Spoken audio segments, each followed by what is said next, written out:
Hello guys, welcome back to learn with Rizwan. Last time जो हमने lecture लिया था वो कुछ ये था कि अगर हमें कोई वेब पेज अगर हमें कनेक्ट करना हो अपनी वेबसाइट के अंदर तो वो हम कैसे करेंगे। और इसके साथ साथ अगर हमारी अपनी वेबसाइट के कुछ पेजेस हैं उनको आपस में कनेक्ट करना हो तो हम कैसे करेंगे। अभी आगे कंटिन्यू हम करना चाहेंगे कि हमें इमेजेस कैसे ऐड करने हैं अपनी वेबसाइट में। उससे पहले मैं सबसे पहले थैंकफुल हूँ हमारे उस लिसनर का जो कि हमें सुनता है डेली बेसिस पे।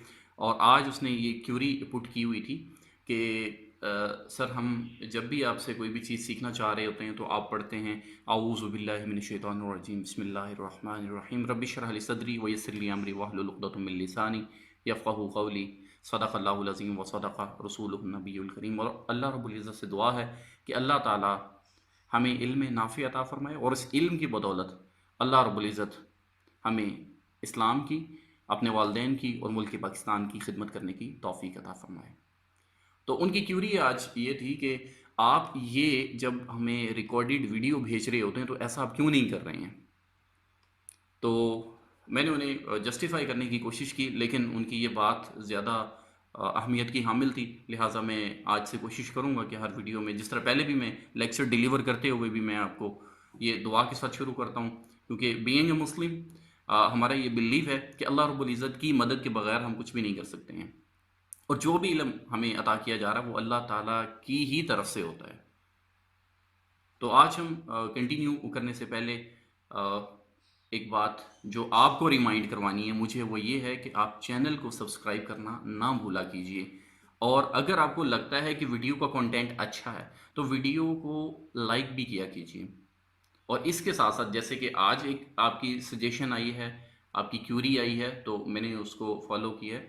इसी तरह से अगर आपकी कोई सजेशन आती है, कोई आपकी क्यूरी आती है तो क्यूरी आपकी रिजॉल्व की जाती है। और अगर कोई सजेशन आती है और अगर अच्छी होती है तो हम यकीनन उसको फॉलो भी करते हैं। तो आज हम जो स्टार्ट लेने वाले हैं कि हमें इमेजेस कैसे ऐड करने हैं अपने वेब पेज में। तो हमने जो लास्ट टाइम काम किया था मैं वो आपको दिखा दूं सबसे पहले, ताकि आपको पता चल जाए कि हमने काम किया क्या था। तो हमने डी ड्राइव में जाके मूवीज़ के जो फोल्डर है या फिर डायरेक्टरी भी इसको हम कहते हैं, क्योंकि कल एक स्टूडेंट ने ये भी क्वेश्चन किया हुआ था जब मैंने पढ़ाया था कि डायरेक्टरी, सब directory, parent directory, child directory और सब चाइल्ड डायरेक्टरी। तो उस वक्त उसने ये क्वेश्चन किया था कि डायरेक्टरी और फोल्डर में क्या फ़र्क है। तो दोनों को हम या तो डायरेक्टरी या फोल्डर हम कह लेते हैं। तो डायरेक्टरी कहना ज़्यादा प्रोफेशनल वर्ड है जो कि हम यूज़ कर सकते हैं। तो हमने क्या किया था, ये हमारा इंडेक्स पेज था, यानी कि जिसे हम कहते हैं होम पेज, समहाउ हम कह लेते हैं। तो ये था हमारे पास पेज, और इसमें हमने ये देखा था कि हम जैसे ही क्लिक करते हैं जो हमने लिंक दिया होगा तो क्या होगा, वो वाली वेबसाइट खुल जाएगी। ये हमने किया था। और इसके अलावा हमने क्या किया था, ये मैंने बैक ले गया हूँ। अगर हमें कॉन्टैक्ट अस जो कि हमारा अपना पेज है उस पर हम क्लिक करते हैं तो हमारे पास ये है कि हमें कॉन्टैक्ट किसी ने करना तो हमें किस तरह से वो कॉन्टैक्ट कर सकता है। तो ये था। अब हम क्या करने जा रहे हैं, हम करने जा रहे हैं कि अब हमें इमेजेस कैसे ऐड करने हैं अपनी वेबसाइट के अंदर। तो उसके लिए मैं आपको जो बात बताना चाह रहा हूँ, एक चीज़ हमने पहले पढ़ी थी, comment, how to add comments in your code HTML में। तो हम किस तरह से करते हैं, लाइक मैं ये चाह रहा हूँ कि ये जो अभी कंटेंट पड़ा हुआ है मेरा बॉडी का, जो ये कंटेंट है, ये अभी मैं आज वाला जो काम करने वाला हूँ उसके अंदर ये चीज़ शो ना हो, इसको मैं हाइड कर दूँ। तो मैं क्या करूँगा, यहाँ पे हम कमेंट का काम कर लेते हैं। हम यूँ से एंगल ब्रैकेट लगाते हैं और साइन ऑफ एक्सक्लेमेशन लगा के, और हम क्या करते हैं, ये वाला साइन लगाते हैं, यानी कि ये होता है हाइफन साइन, हाइफन साइन लगाते हैं। तो हाइफन साइन के दरमियान जो कुछ भी लिखें तो वो शो नहीं होता है और उसका कलर भी चेंज हो जाता है। लाइक अब मैं ये चाह रहा हूँ कि सारा का सारा कोड यहाँ पे शो ना हो, तो मैं इसे करता हूँ कंट्रोल एक्स और यहाँ पे आके इसको क्लोज कर देता हूँ कंट्रोल वी। अब जो कुछ भी इसके अंदर है कमेंट में चला गया, अब ये चीज़ नहीं शो होगी। अब इसको मैं आपको ज़रा दिखाने के लिए यहाँ पे हम करते हैं H1, हम लगाते हैं टैग, और उसमें हम सॉरी H1 H1 का टैग लगाते हैं, H1 ओके। H1 के टैग में how to add images in your site. हमने इसे किया कंट्रोल एस से सेव किया। अब नीचे जितना भी पहले बॉडी का कंटेंट था उसको हमने कमेंट्स में कर दिया है। अब क्या होगा, हम इसे करते हैं मिनिमाइज और यहाँ पे आके ये जो हमारी पहली आउटपुट थी हम इसको करते हैं रिफ्रेश, तो अब यहाँ पे ये आ गया। यानी कि वो सारा का सारा जो काम था उसको हमने कर दिया है कमेंट्स में। अब यहाँ पे ये जो शो हो रहा है मैंने आपको बताया था, अगर हम इसको हाइड करना चाहें यहाँ से तो हम यूँ कर सकते हैं। अब हमारे सामने स्क्रीन इतनी सी है कि आप आसानी के साथ जो भी कोड, जो भी कुछ पैराग्राफ वगैरह लिखना चाहें वो आप लिख सकते हैं। तो हम शुरू करते हैं जी। हमने इमेजेस जो है वो किस तरह से ऐड करने हैं। ओके, तो इमेजेस जो हमें ऐड करने होते हैं उसके लिए कुछ चीज़ें जो हैं वो हमें पहले से जहन में होनी चाहिए। उसके लिए एक कहा जाता है कि a picture can say 1000 words. एक जो फोटो होती है, जो एक आपका इमेज होता है, वो देखने से थाउजेंड्स ऑफ वर्ड्स जो आपको एलेबोरेट करना पड़ रहा होता है वो नहीं करने पड़ते हैं। लाइक अगर आप ब्लड डोनेशन की कोई वेबसाइट डिज़ाइन कर रहे हैं तो वहाँ पे आपने इंटरटेनमेंट के कोई इमेजेस अगर ऐड कर दी हैं तो इसका मतलब ये है कि वो आपका वो जो थीम है उसको स्पॉइल कर देगा। तो हमें क्या करना होता है, हमें किसी का भी इमेज यूज़ नहीं करना होता। जब हम कोई रियल टाइम वेबसाइट बना रहे होते हैं तो हम किसी का भी इमेज यूज़ नहीं करते हैं। यानी कि वो इमेज जो कॉपीराइट रखता हो। कॉपीराइट का मतलब ये होता है कि लाइक मैं नेचर के इमेजेस लेता हूँ, अपना कोई मेरा पेज है या मेरी कोई वेबसाइट है वहाँ पे मैं अपलोड करता हूँ, आप मेरा ही इमेज उठा के अपनी वेबसाइट में यूज़ करेंगे तो मैं इस चीज़ का हक रखता हूँ कि मैं आप पे केस कर सकूँ या क्लेम कर सकूँ कि ये मेरा इमेज है और आपने क्यों यूज़ किया है। और आपकी वेबसाइट पे आप लगा बैठेंगे और मुझे जब मैं क्लेम करूँगा तो वहाँ से आपको डिलीट करना पड़ेगा।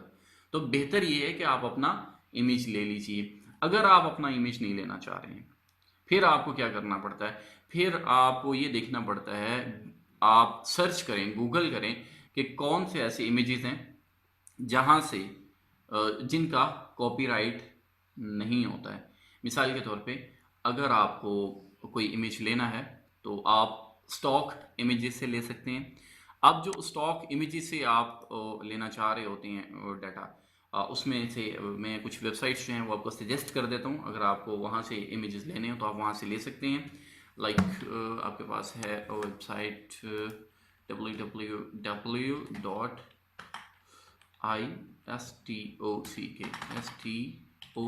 istock photo.com एक वेबसाइट ये है। दूसरी है www.gettyimages.com, दूसरी ये होगी। तीसरी है www.ver.com, ये होगी। इसके अलावा www.sxc.hu एक ये वेबसाइट है। इसी तरह से www.photolia.com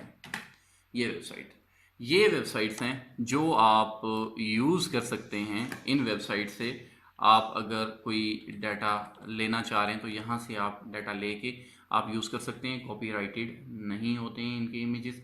और जब भी आप इमेज लेते हैं तो image should be relevant, image should convey the information whatever you want to go to say over your website.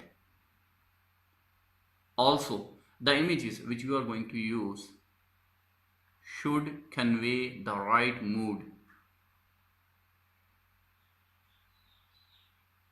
These are the basic things you have to follow during the web designing.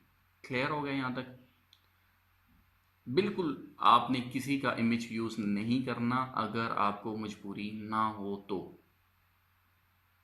अब क्या होता है, जब आप images लेते हैं, जो भी वेबसाइट आपने बनानी हो, मैंने आपको हायरार्की बताई थी, पेरेंट फोल्डर, चाइल्ड फोल्डर और फिर उसके बाद सब चाइल्ड फोल्डर। अब हम आते हैं उसी साइड पे कि पेरेंट फोल्डर, चाइल्ड फोल्डर और ये किस तरह से होता है। लाइक मैं गया यहाँ डी मैंने खोला, ये देखिएगा डी ड्राइव में मैंने क्या आपको दिखाया, यहाँ मलेरिया पे एक प्रोजेक्ट है उस पर काम कर रहा हूँ। वो अलहदा से मैंने उसकी डायरेक्टरी बना ली। मूवीज़ का, जो हम मूवीज़ पे काम कर रहे हैं, तो मैंने मूवीज़ पे क्लिक किया। तो मूवीज़ के अंदर अब जो सब डायरेक्टरीज़ हैं वो इंग्लिश, हिंदी, वो हमने कल बात की थी जो लास्ट लेक्चर में, और ये इमेजेस का फोल्डर मूवीज़ के फोल्डर के अंदर है। अब अगर इंग्लिश पे क्लिक करें तो इंग्लिश के बाद फिर फर्दर ये सब डायरेक्टरी, फिर फर्दर सब डायरेक्टरी। क्लियर हो गया? ये हायरार्की है।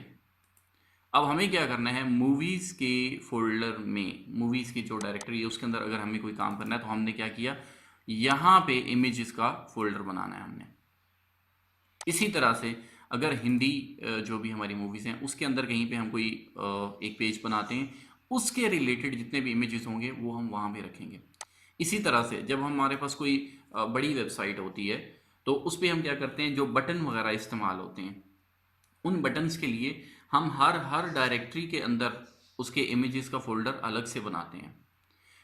क्योंकि अगर हम मूवीज़ के ये जो हमारे पास डायरेक्टरी है इसके अंदर अगर हम इमेजेस का एक ही फोल्डर बना के इसके अंदर 10,000 20,000 30,000 अगर हम रख देते हैं इमेजेस, तो फिर वो हमें ढूंढना मुश्किल हो जाएगा। जैसे कि अभी मैंने अपनी आसानी के लिए क्या किया हुआ है, 1 2 3 बोर्ड, लोगो, इस तरह से हमें नेम्स देने होते हैं।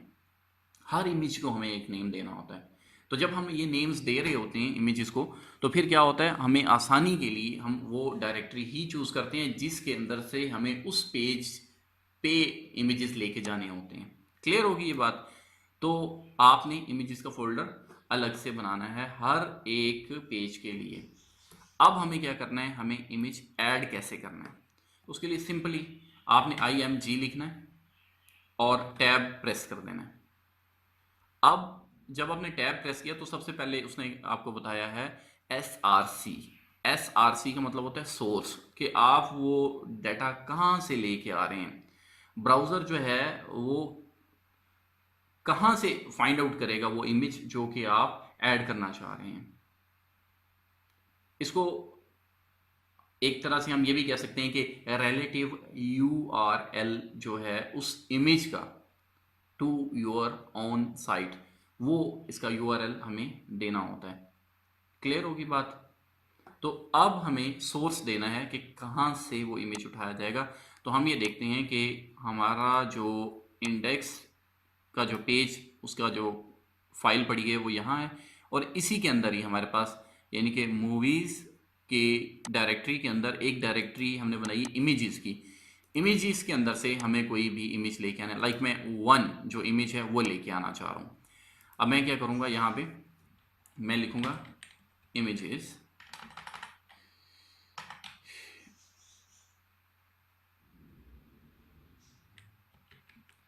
इमेजेस / मैंने 1.jpg, JPG उसका फॉर्मेट है। अगर PNG फॉर्मेट होता तो मैं PNG लिखता, अगर GIF होता तो मैं GIF लिखता। अब उसका फॉर्मेट अब हमें कैसे मालूम होगा, ये भी देखना है हमें। हमने राइट क्लिक किया, प्रॉपर्टीज़ में गए, और प्रॉपर्टीज़ में जाके हमें ये पता चल गया टाइप ऑफ फाइल, फाइल की जो टाइप है वो क्या है, वो है JPG। और यहाँ पे आप देखेंगे कि .jpg लिखा हुआ है, और यहाँ पे जो फाइल का नाम है वो ये लिखा हुआ है 1.jpg, ये हमारे पास आ गई फाइल। क्लियर होगा जी? अब हमने यहाँ पे इसको ऐड किया। अब यहाँ पे है जी आल्ट। आल्ट क्या होता है? आल्ट हमें प्रोवाइड करता है एक text description of the image, जो कि बयान कर देता है कि इमेज अगर हमें नज़र नहीं आता, अगर हमें इमेज लोड नहीं होता। समटाइम अगर आप याहू यूज़र हैं या फिर अगर आप गूगल के यूज़र हैं, तो गूगल मेल पे आप जाते हैं तो वो कहता है कि हमारे पास इंटरनेट की स्पीड कम है, तो ओल्डर वर्जन हम यूज़ करना चाहें तो वो ऑप्शन दे देता है कि उस पर क्लिक कर लें। जैसे ही हम ओल्डर पे क्लिक करते हैं तो जो इमेजेस वगैरह या कुछ ऐसी चीज़ें होती हैं वो हमें शो नहीं होती हैं, रेस्ट ऑफ द टेक्स्ट जो है वो हमें शो हो जाता है, और हम अपनी ईमेल करना चाहें वो हम कर सकते हैं। सेम ईयर अगर हमारा इमेज नहीं शो होता तो उसका जो अल्टरनेट जो उसकी डिस्क्रिप्शन है उस इमेज के बारे में कि वो इमेज है क्या चीज़, वो हमें शो हो जाती है। तो हमारे पास इमेज है क्या, अब हम ये देख लेते हैं कि जो हमने वन ऐड किया वो वन क्या है जी, back to school, back to school flyer. मैं इसको लिख देता हूँ, back to school flyer. Clear हो गया। ये हमारे पास उसका आल्ट का जो एट्रीब्यूट है वो हमने यूज़ किया है। इसके बाद हमारे पास ये होता है कि हम कोई टाइटल इसको दे देते हैं, टाइटल। अब टाइटल क्या होता है, टाइटल एक एट्रीब्यूट है जो कि इमेज के एलिमेंट को एडिशनल इंफॉर्मेशन दे देता है, यानी कि जो इमेज होता है उसकी एडिशनल इंफॉर्मेशन। क्लियर हो गया। मोस्ट ऑफ द ब्राउजर्स जो कि डिस्प्ले करते हैं कंटेंट को, वो इस एट्रीब्यूट को भी यूज कर रहे होते हैं जब हम होवर करते हैं इसके ऊपर। अब होवर क्या है वो हम आगे जाके जब प्रैक्टिकली करेंगे तो मैं ज़रा डिटेल में समझाऊंगा। अभी रफली जो है वो जैसे ही मैं इसके आउटपुट देखूंगा तो वो भी मैं आपको बता देता हूँ।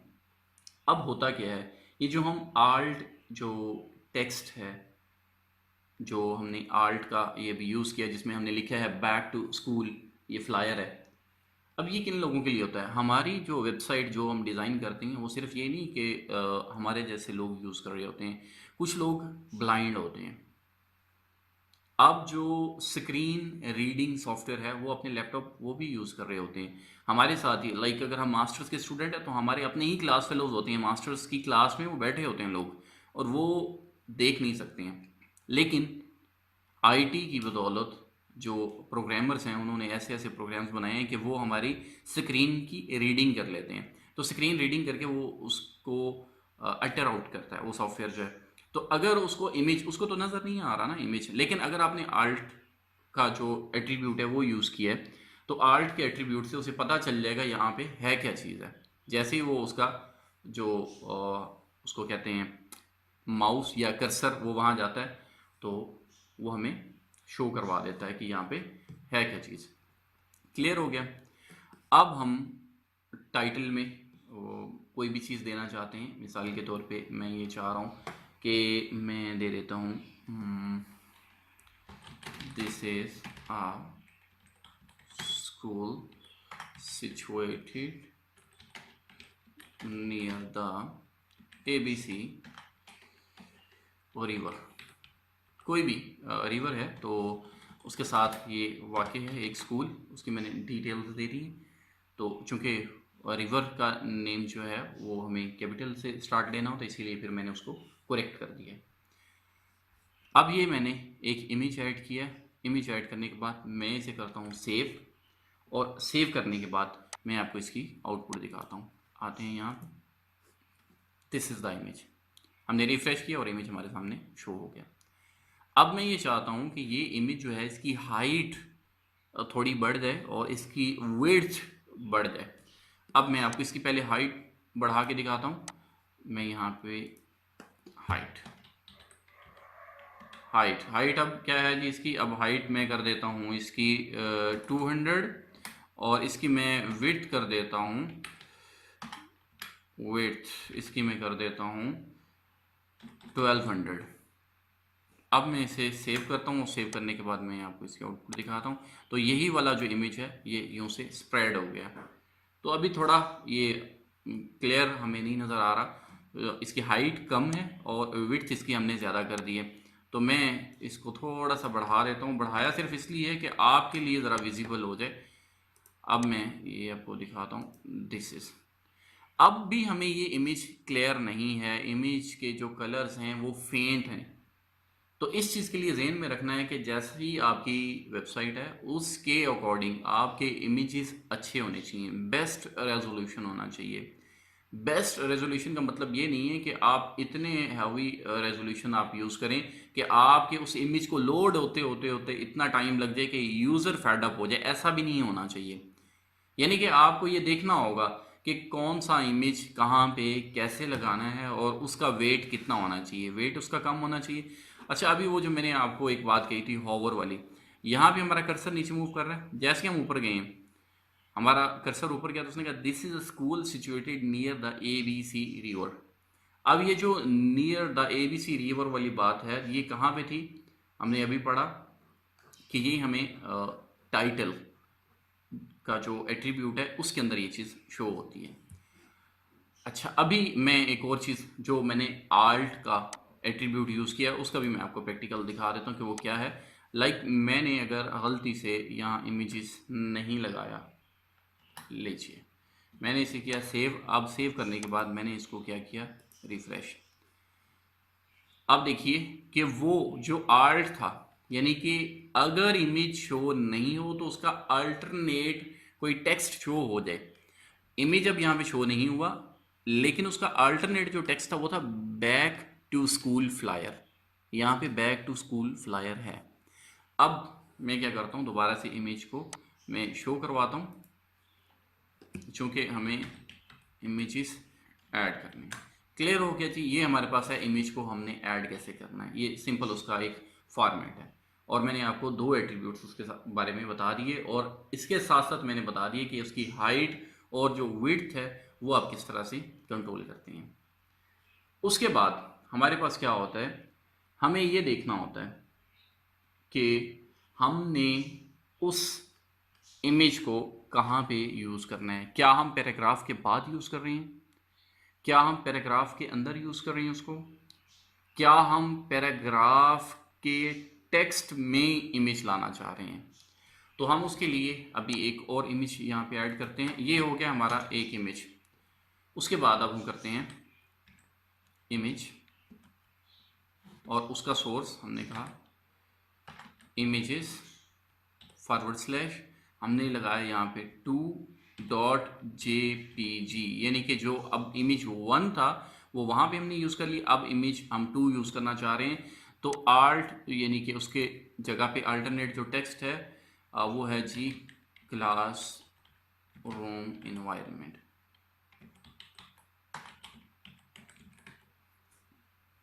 और इसकी हाइट हम कर लेते हैं, अभी हमने एक एट्रीब्यूट टाइटल वाला यूज़ नहीं किया। हाइट हम कर लेते हैं इसकी 100, और हम इसकी विड्थ कर लेते हैं 100। क्लियर हुआ जी, ये हमने इमेज यहाँ पे एक ऐड करना है।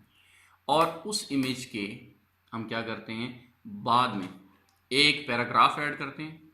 पैराग्राफ करते हैं if you are agree to send your children in our institute, we are intended to provide maximum facilities as compared to other schools and colleges। हम ये कहते हैं even you can feel free that your kids are studying in the environment as you are expecting from us। अच्छा, यहाँ पे एक और चीज़ जो मैंने जानबूझ के एक लाइन के अंदर ये सारी चीज़ें लिखी हैं ताकि आपको एक और चीज़ भी रिमाइंड करवाता चला जाऊँ, क्योंकि कुछ चीज़ें ऐसी होती हैं जो हम भूल जाते हैं। वो ये है कि हमने पढ़ा था कि अगर हम BR का टैग यूज़ करें तो उससे भी कुछ फ़र्क पड़ता है। तो हम यहाँ पे BR का टैग यूज़ करते हैं। अच्छा, BR का टैग यूज़ करने से क्या होगा, BR का टैग यूज़ करने से हमें नेक्स्ट लाइन पे चला जाएगा, हमारा जो टेक्स्ट है वो चला जाएगा, लेकिन यहाँ पे जो हमारी कोड वाली विंडो है उसके अंदर ऐसा नहीं होने वाला है। तो हम क्या करते हैं, इसको BR का टैग यूज़ कर लेते हैं। अभी एक दफ़ा और कर लेते हैं, यहाँ पे BR का टैग ये हमने कर लिया सेव। अब हम इसकी आउटपुट देखते हैं साथ साथ। ये लीजिए, अब क्या हुआ, ये हमारा इमेज जो हमने पहले ऐड किया था इमेज 1, अब ये हमारा इमेज 2 है। अगर हम बी आर ना यूज़ करते तो ये कंपेयर के बाद जो 2 अदर स्कूल्स एंड कॉलेजेस है वो यहाँ पे एक ही लाइन में सारा कुछ आ जाता। हमने यहाँ पे बी आर का जो टैग है वो यूज़ किया, यहाँ पे यूज़ किया, यहाँ पे यूज़ किया। क्लियर होगी बात। अच्छा, इस इमेज और इस इमेज के दरमियान में हम एक लाइन लगाना चाह रहे हैं। हम ये चाह रहे हैं कि थोड़ा डिवीजन हो जाए, तो हम क्या करेंगे, हम यहाँ पे जो फर्स्ट इमेज था उसके बाद एच आर यूज़ करेंगे और इसको करेंगे सेव। सेव करने के बाद हम इसको अभी रिफ़्रेश करते हैं तो हमें पता चल जाएगा। ये लीजिए, ये लाइन लग गई है, यानी कि ऊपर वाला सेक्शन अब अलहदा हो गया। अब ये सेकंड सेक्शन है। एक तरीकाकार ये है कि हमें जो इमेज ऐड करना होता है वो हम किस तरह से करते हैं। अब दूसरा तरीकाकार हम यूज़ करते हैं, हम कहते हैं कि पैराग्राफ का जो हमारा टैग है, पैराग्राफ, इसको हम करते हैं कॉपी करने के बाद हम आते हैं जी दोबारा से एडिट और यहाँ पे आते हैं। अब हम ये चाह रहे हैं कि हमारा जो नेक्स्ट, यहाँ पे हम फिर एक दफ़ा यूँ कर लेते हैं ताकि और आसानी हो जाए हमारे लिए। अब मैं ये चाह रहा हूँ कि मैं यूज़ करूँ पैराग्राफ के अंदर मैं जो इमेज है वो यूज़ करूँ। अब क्या करूँगा मैं, यही जो इमेज है यानी कि हमारा इमेज जो 2 है इसको मैं यहाँ से कॉपी करता हूँ।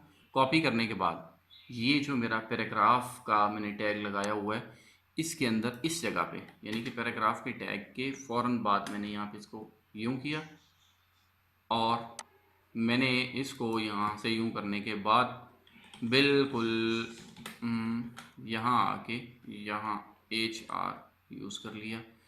ये था, इसको किया हमने सेव। अब हम जाके देखते हैं आउटपुट में, इसकी रिफ़्रेश किया। ये देखिए, पहला जो हमारे पास था इमेज, वो इमेज के बाद उसने थोड़ी स्पेस छोड़ने के बाद इफ़ यू और एग्री टू सेंड। दूसरा ये है कि हमने इमेज के पैराग्राफ के स्टार्ट में ही इमेज यूज़ किया, तो पैराग्राफ के स्टार्ट में ही, यानी कि पैराग्राफ के स्टार्ट में ही हमारा इमेज यहाँ पे यूज़ हो गया, अगर हम इस तरह से लिखना चाह रहे हैं। अब तीसरा तरीकाकार क्या हो सकता है? तीसरा तरीकाकार ये है कि आप यहाँ पे यूँ करें और आप अपना पैराग्राफ लें, जो आपका पैराग्राफ है इसको आप करें कॉपी। इसको आपने किया कॉपी करने के बाद आप इसको एज इट इज़, मैं इसलिए दोबारा से नहीं लिख रहा हूँ ताकि आपका कुछ टाइम बच जाए। इसको यूँ किया, तीसरी दफ़ा भी वही पैराग्राफ मैंने लिखा और इस दफ़ा जो मेरा इमेज का जो सोर्स था उसको मैंने क्या किया, मैंने इसे किया कॉपी करने के बाद ये पैराग्राफ के अंदर ही मैंने यहाँ पे आके 2 के बाद आके मैंने इसको पेस्ट कर दिया और इसको मैंने कर लिया सेव। अब मैं इसको रिफ़्रेश करता हूँ। अब आप देखिएगा, अब ये तीसरा तरीकाकार है। पहला ये कि इमेज लग गया, उसके बाद एक लाइन छोड़ने के बाद आपका पैराग्राफ आ गया। दूसरी दफ़ा क्या हुआ कि हमने पैराग्राफ के स्टार्ट में इमेज लगाया, तो पैराग्राफ के स्टार्ट में यहाँ इमेज हमारा हमें शो हो रहा है। तीसरी दफ़ा हमने क्या किया, हमने कुछ पैराग्राफ लिखा, उसके बाद हमने अपना इमेज ऐड किया, तो इस वजह से वो 2 और अदर के बिटवीन हमारा इमेज यहाँ पे शो हो गया। क्लियर हो गया यहाँ तक? अब ये जो लाइन लगी ये एच आर का जो टैग है उस वजह से लगी। हम इसके बाद भी हम एक दफ़ा एच आर का टैग यूज़ कर लेते हैं। लाइक यहाँ पे हम करते हैं कि एच आर का टैग यूज़ करके और इसको हम सेव करें और यहाँ पे इसका एक दफ़ा प्रीव्यू देख लेते हैं। ये लीजिए, इसका ये प्रीव्यू यहाँ पे ये देखिएगा, ये आपको एक लाइन शो हो रही है। क्लियर हो गया जी? यहाँ तक था कि हमने before a paragraph, inside the start of a paragraph, या तीसरी चीज़ in the middle of a paragraph हमने किस तरह से इमेज को ऐड करना है। ये तीनों चीज़ें आपको क्लियर होगी और उसकी आउटपुट भी हमने देख ली है। अब हम देखते हैं कि हमें अलाइन करना हो अगर इमेज को, तो हम वो किस तरह से करते हैं।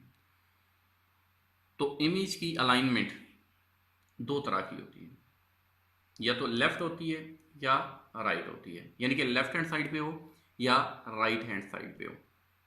तो उसके लिए तरीकाकार क्या है कि आप अपना जो इसको कोड पे आते हैं, हमारे पास पहला ये वाला तरीकाकार था, ये वाला क्लियर है। यहाँ तक हम इसको करते हैं कमेंट में ख़त्म कर लेते हैं। कमेंट का तरीकाकार ये है कि आप यूँ करें, साइन ऑफ एक्सक्लेमेशन, उसके बाद यूँ, ठीक हो गया। अब जहाँ पे आपको क्लोज करना हो, यानी कि हम यहाँ पे क्लोज करना चाह रहे हैं, तो यहाँ पे आके यूँ करें और यूँ कर लें। यहाँ तक आपका लग गया। अब उसके बाद आप ये हमारा एक उसने क्लोज कर लिया, सॉरी एक नहीं, यहाँ नहीं हमें क्लोज करना था इसको हमें कंट्रोल एक्स और हमें यहाँ क्लोज करना था। यहाँ अब हमने जो ये शुरू किया हुआ ये हमारा पुराना था, हमने इसको दोबारा से ख़त्म किया, इधर से हमने इसको कर लिया। अब हमारे पास दो तरीकाकार हैं, एक तो ये है कि जो हमने बिटवीन द पैराग्राफ हमने इमेज यूज़ किया, हम इसको भी अब हम ख़त्म कर लेते हैं ताकि हमारे लिए थोड़ी आसानी हो जाए, और हम इसको यहाँ भी क्लोज कर लेते हैं।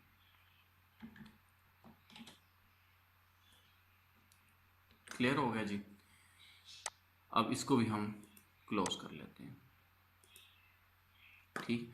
अब हमारे पास रह गया सिर्फ एक ये वाला एक तरीकाकार है कि पैराग्राफ के अंदर इमेज का इस्तेमाल। हमने इसको यूं से कॉपी किया और यहीं पे हम पहले इसका प्रीव्यू मैं आपको दिखा दूं ताकि आपको थोड़ा वाज़ेह हो जाए। ये लीजिए, बाकी दो इमेजेस ख़त्म हो गया और जो पैराग्राफ के स्टार्ट में हमारा इमेज था वो वाली चीज़ हमने अपने पास रहने दी है।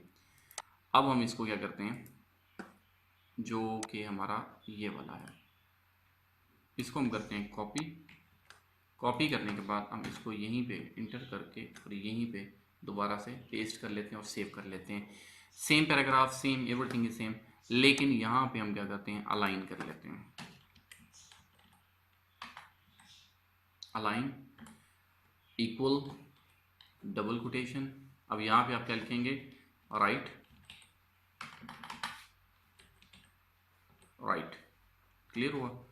अब दूसरी जो अलाइनमेंट है जो हम यहाँ पे करेंगे दूसरे इमेज की, वो हम क्या करेंगे, align equal to double quotation और इसमें करेंगे लेफ्ट। अब राइट और लेफ्ट इमेजेस को हमने प्लेस करने की कोशिश करनी है। अभी हम इसको रिफ्रेश करते हैं तो ये देखिए, एक में राइट प्लेस पे वो चला गया और एक में लेफ्ट पे चला गया।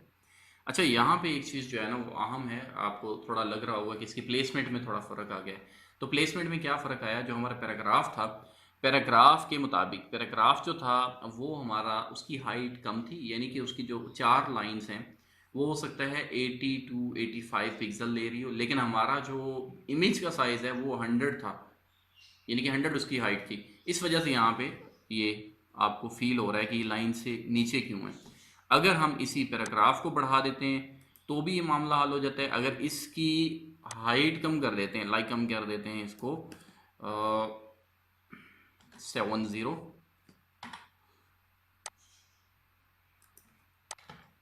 और यहाँ पे भी हम इसको कर देते हैं 70। अब हम इसे सेव करके देख लेते हैं, ये देखिएगा क्लियर होगी ये बात कि वो लाइन से बाहर सिर्फ इस वजह से जा रहा है कि इमेज का साइज़ ज़्यादा है, पैराग्राफ का साइज़ कम है। अगर पैराग्राफ का साइज़ ज़्यादा हो और इमेज का साइज़ उसके मुताबिक हो तो फिर उसी के सामने ही ये शो होगा। यहाँ तक ये चीज़ होगी क्लियर, हमारा लेफ़्ट और राइट वाला काम हमारा हो गया। इसी तरह से हम अगर इसको करना चाहें टॉप पे, मिडल में, बॉटम में, हम वो भी कर सकते हैं।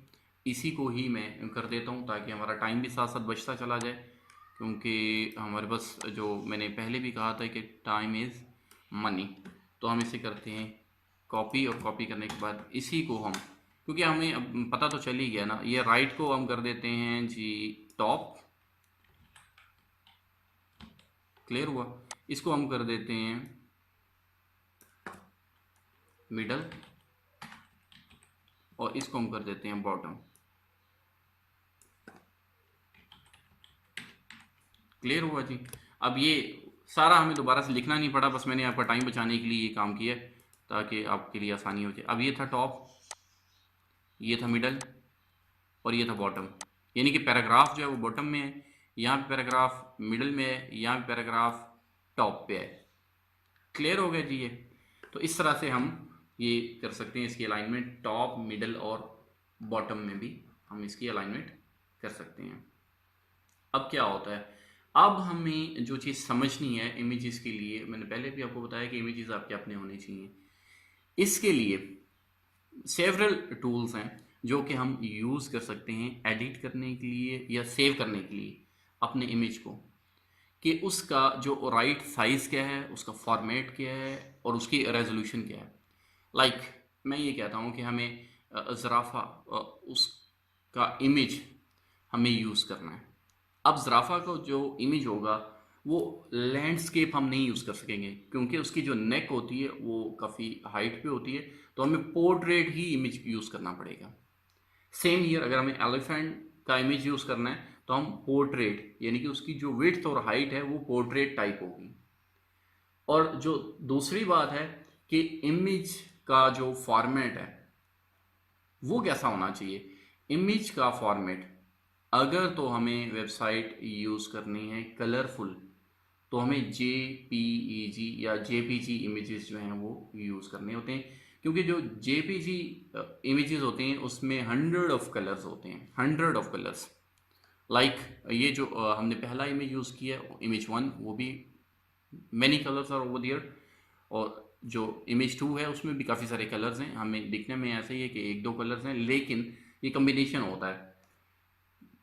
जबकि अगर हमें गिफ यूज़ करना हो तो जो GIF हमारे पास फॉर्मेट है उसमें हमारे पास क्या होता है, वो कार्टूनिक से कुछ इमेजेस होते हैं वो हम यूज़ कर लेते हैं, या फिर हमारे पास सिंगल कलर होता है, कम्बिनेशन नहीं होता कलर्स का, फ्लैट कलर्स जिसे हम कहते हैं वो यूज़ करते हैं।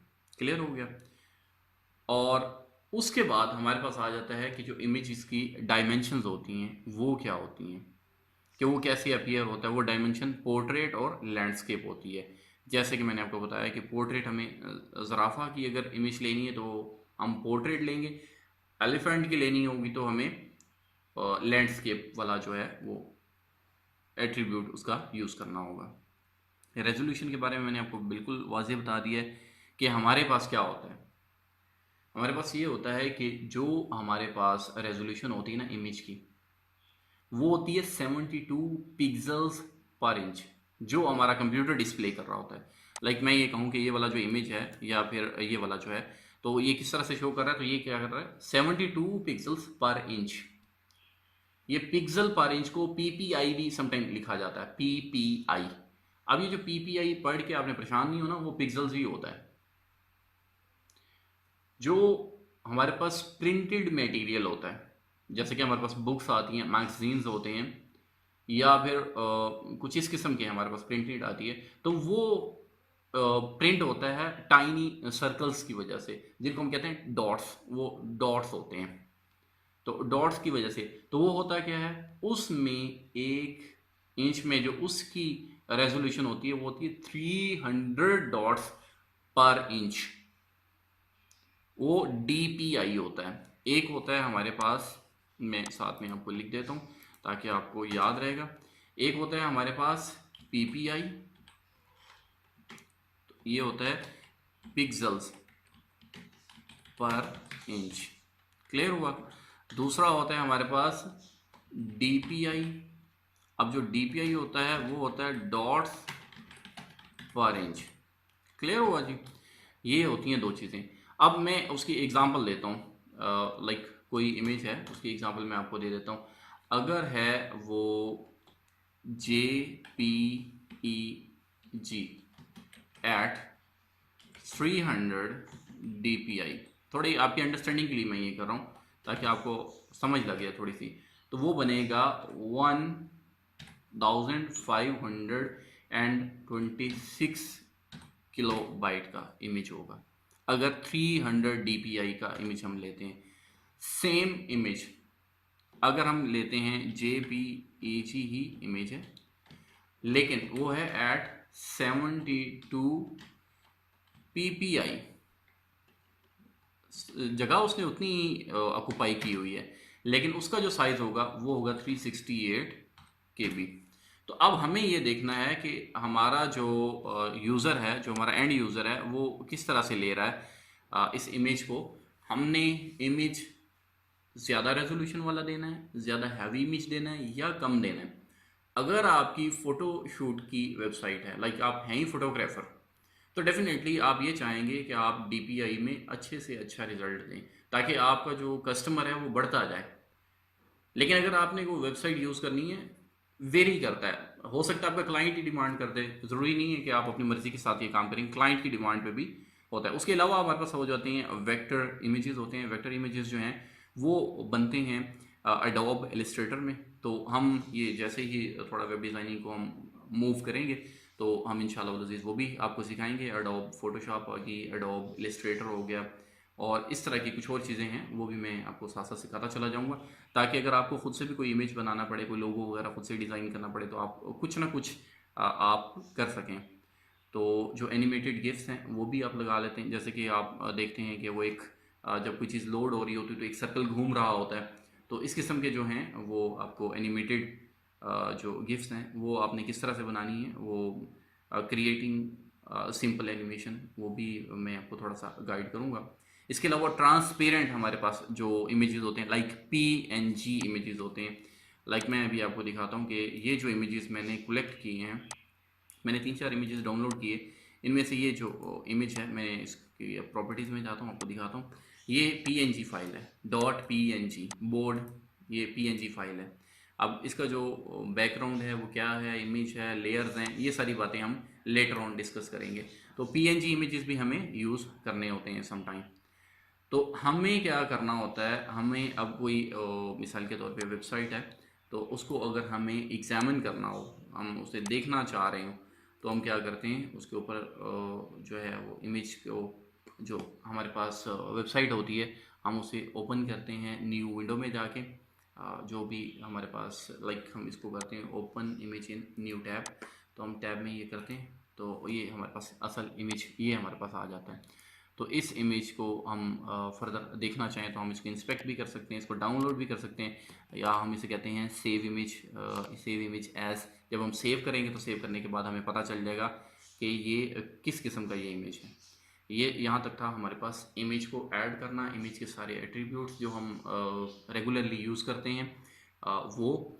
और उसके बाद मैं भी आपको बताता हूँ कि जो फिगर होती है, यानी कि जो इमेज होता है, उसका कोई कैप्शन भी हमें देना होता है समहाउ। तो कभी कभी वो अगर कैप्शन देना तो वो हमने किस तरह से देना है, क्योंकि अगर मैं वो आज मिस कर देता हूँ तो कल अगर आपको कोई क्लाइंट कहेगा तो आपको तो सिर्फ इमेज ऐड करना आता होगा, वो कैप्शन नहीं ऐड करना आता होगा।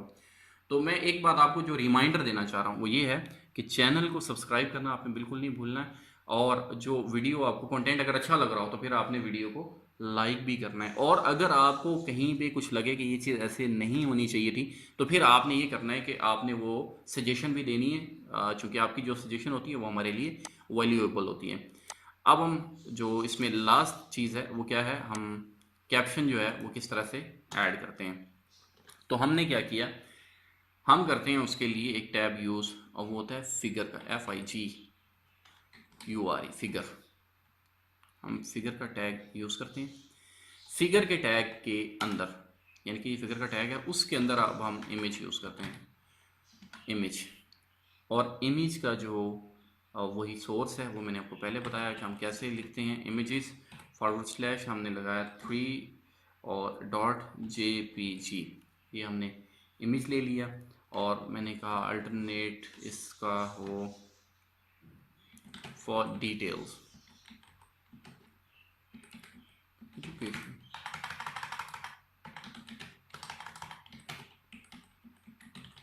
एजुकेशन क्लियर हो गया जी। ये मैंने उसका अल्टरनेट जो टेक्स्ट है, अगर इमेज शो नहीं होता तो वो। और उसके बाद मैंने यहाँ पे इस इमेज को ऐड करने के बाद ब्रेक लगाई। अब ब्रेक लगाने के बाद मैं क्या करता हूँ, मैं अब फिगर का जो कैप्शन है वो मैं यूज़ करता हूँ, फिगर कैप्शन। अब मैंने फिगर कैप्शन लिखा, लेकिन मुझे इसका उसने ऑप्शन नहीं दिया कि फिगर कैप्शन क्या चीज़ होती है। तो मैंने क्या किया, फिगर कैप्शन लिया यूँ से, फिगर कैप्शन, सॉरी, और मैंने इसको किया क्लोज। जैसे ही मैंने क्लोज किया, फ़ौरन से उसने क्लोज भी कर दिया, फिगर कैप्शन जो है उसने क्लोज भी किया। अब फिगर कैप्शन के अंदर अब मैं ये देख लेता हूँ कि वो 3 जो इमेज है वो है क्या चीज़ है। तो मुझे एक नज़र उसको देखना होगा, चूँकि मैं उसका कैप्शन देना चाह रहा हूँ। तो 3 में क्या है, 3 में किड्स आर स्टडीइंग। ओके, अब मैं इसको कर लेता हूँ फिगर कैप्शन के अंदर,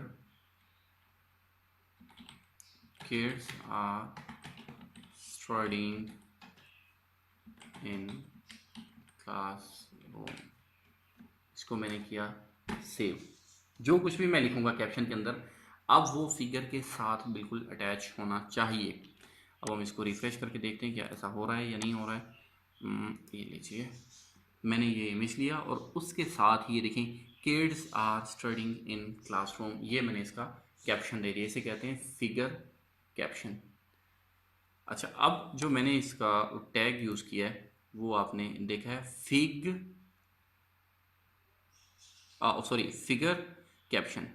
अच्छा, मैं इसको फिगर ना लिखूं, मैं इसको फिग लिख देता हूँ, लाइक ये फिग कैप्शन। मैं फिगर नहीं लिखता हूँ, फिर देखते हैं कि ये क्या होता है, क्या ये काम करता है या नहीं करता है।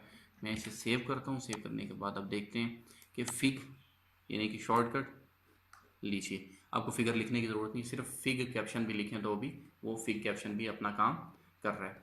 तो आज जो हमने सीखा है, कि हमने इमेज कैसे ऐड करना है, इमेज को हमने अलाइन कैसे करना है, top, middle, bottom, right, left, ये हमने किस तरह से करना है।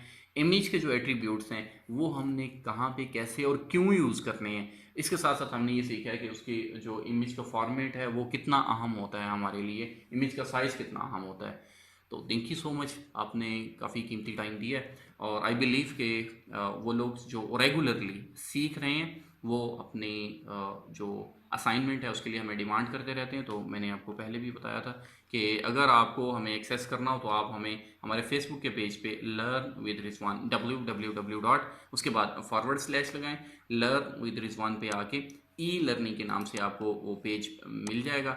आप वहाँ पे आके हमें कोई भी अपनी आप हमें इनबॉक्स कर सकते हैं, कमेंट बॉक्स में आके कमेंट कर सकते हैं। तो यहाँ आएँ और यहाँ पे आके आप फॉरवर्ड स्लैश लगा के लर्न विद रिजवान करके यूँ यहाँ पे आके जो लोग इमेजेस कर रहे हैं, हम मैसेजेस कर रहे हैं, हम उन लोगों के मैसेजेस को रीड करने के बाद उनको असाइनमेंट भी साथ साथ दे रहे होते हैं, ताकि प्रैक्टिकल वर्क, क्योंकि why we are different from other YouTube channels, reason ये इसके हम साथ साथ असाइनमेंट दे रहे होते हैं। हम रियल टाइम हम असाइनमेंट देते हैं ताकि वो असाइनमेंट बनाएं, बनाने के बाद वो सबमिट करें। अगर वहाँ पे कोई करेक्शन की ज़रूरत हो तो वो भी साथ में हमारे जो को ट्यूटर्स हैं वो आपको हेल्प आउट कर रहे होते हैं। Thank you so much for your precious time. Good bye.